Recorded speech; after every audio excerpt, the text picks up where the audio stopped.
نو څنګه چل دی ملګرو؟ امید لرم تاسو به روغ او جوړ یاست. ملګرو په دنیا کې 200 نه ډیر ملکونه دي. څه ملکونه څلور خواته سمندرونه ګیر دي او د کم ملکونو څلور خواته غرونه او دشتې دي.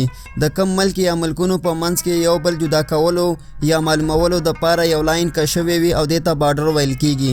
داسې بارډر هم شته چې کم کې بالکل دیوال نشته. خو موږ په پاکستان یا په افغانستان کې پاتې کیږو، نو ځکه موږ ته په بارډر کې سمیخالدار غټ دیوالونو سره پوجیان یا ملي اردو هم ښکارا کیږي.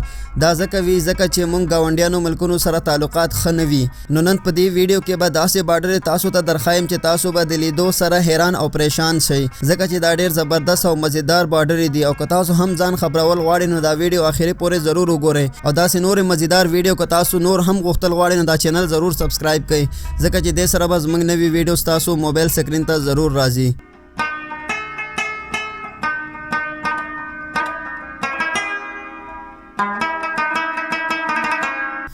نمبر 5 کې راځي د سپین مرکو بارډر. ملګرو سپین کې وړوکی ښار موجود دی چې د هغه نوم سویټه دی. دا ښار شمالي افریقا بارډر سره نږدې دی. د ښار کې مرکو آباد ده. د حیران کولو خبره خدا ده چې سپین کې دا ښار سویټه باندې مروکو دعوا کوي چې دا ښار زمونږ دی او دلته مونږ بچای کول غواړو. او دا سویټه نه علاوه مارکو په مالیا باندې هم دعوا کوي. د مسلې ته په کتو سپین لس فوټه غټ سمیخالدار دیوال کړی دی چې بارډر بند وي او ورسره د خلکو تګ راتګ هم بند شي. خو دې نه اوچت دیوالونو نه پس اوس هم خلک کوشش کوي چې دا بارډر کلاس کو او دې سره ډیر خلک هم زخمیان کیږي.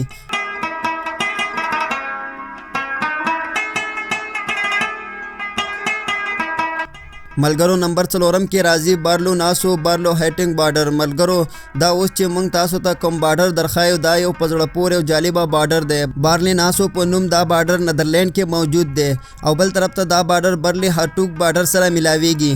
دا بارډر دومره حیران کوونکی دی چې په دې بارډر کې چې کورونه جوړ شوي دي د هغه نیمه حصہ نیدرلند او نیمه حصہ په بلجیم کې شامل ده.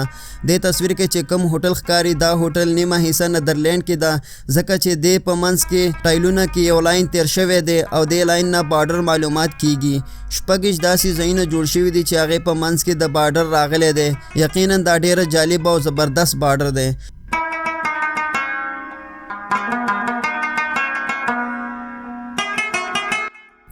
نمبر 3 کې راځي ډربو لاین ورمونټ. ملګرو ډربو لاین ورمونټ په نوم دا بارډر هم یو عجیب غوندې دی، ځکه چې دوه ملکونه صرف وړوکی یو سپین لاین سره جدا کوي.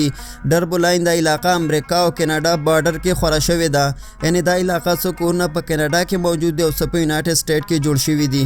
شاید دا که تاسو واورئ نو تاسو له به خندا درشي، ځکه چې څه خاندان په امریکا کې سالن پخوي او څه خاندان یې په کینیډا کې کینی او بیا یې اخوري. دې نه د مزې خبره دا ده چې دلته یو اوپر هاوس هم یې جوړ دی او که څوک چې دې کې پرفارمنس کوي نو هغه په کینیډا کې وي او څوک چې دې شو کې ناست وي او دا شو ګوري نو هغه په امریکا کې وي.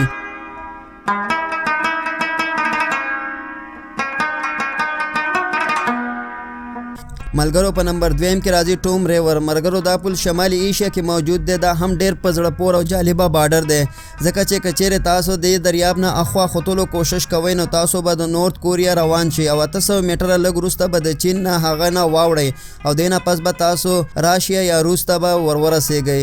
دا درې واړه ملکونه ډیر طاقتور ملکونه دي، ځکه چې سکیورټي ته چې موږ وګورو نو تاسو داسې حرکت کول بالکل کوشش مه کوئ، ځکه چې داسې کول خطرې نه ډک هم دي او غیر قانوني هم دي، ځکه چې د نورث کوریا د پاره یو نقصان دی او نورث کوریا پوجیان ډیر سخت سره ولاړ وي.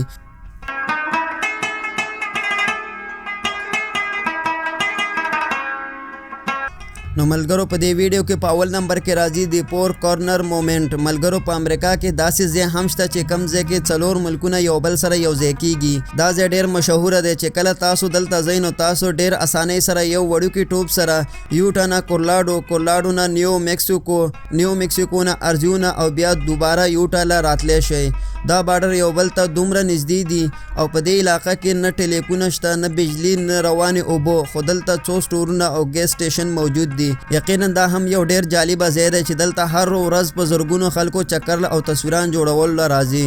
ملګرو دا ویډیو بس دومره پورې ده. د دې ویډیو دویمه حصہ به هم راځي، نو هغې دپاره او د هغې کتل دپاره تاسو موږ دا چینل ضرور سبسکرایب کړئ، ورسره دا ګنټې نشان هم ووهئ او کمنټ سیکشن کې راته ضرور وایئ تاسو کوم یو بارډر خوښ شوی دی. نو دا ویډیو لایک هم ضرور کړئ. بیا بر سره ملاویږم یو نوې ښایسته ویډیو پورې، هغې پورې الله حافظ.